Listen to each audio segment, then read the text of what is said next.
కుటుంబ పోషణ నిమిత్తం మస్కట్లో పనిచేసేందుకు వెళ్లిన అన్నమయ్య జిల్లా వాల్మీకిపురం గ్రామానికి చెందిన దూదేకుల షానాజ్ అనే మహిళను వెంటనే రక్షించాలని ఉప ముఖ్యమంత్రి పవన్ కళ్యాణ్ అధికారులను ఆదేశించారు.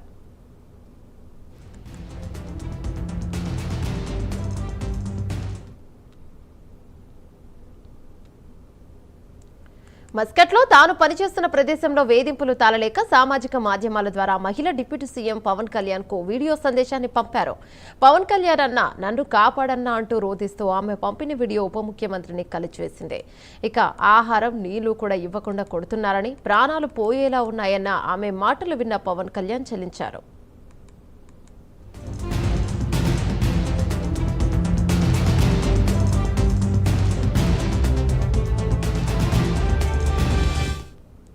ఆమెను తక్షణం స్వదేశానికి రప్పించేందుకు అవసరమైన చర్యలను తీసుకోవాలని తన కార్యాలయ సిబ్బందిని ఆదేశించారు. ఉప ముఖ్యమంత్రి ఆదేశాల మేరకు కార్యాలయ సిబ్బంది మస్కట్లోని షానాజ్ను రక్షించేందుకు ప్రయత్నాలను ప్రారంభించారు. ఆమె భర్త ద్వారా ఒమన్లోని ఏజెంట్తో మాట్లాడారు.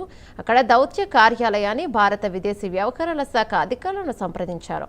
షానాజ్ను సాధ్యమైనంత త్వరగా తీసుకొచ్చే ప్రయత్నాలు చేస్తున్నారు. ఈ మొత్తం ప్రక్రియను ఉప ముఖ్యమంత్రి వర్యులు నిరంతరం పర్యవేక్షిస్తున్నారు.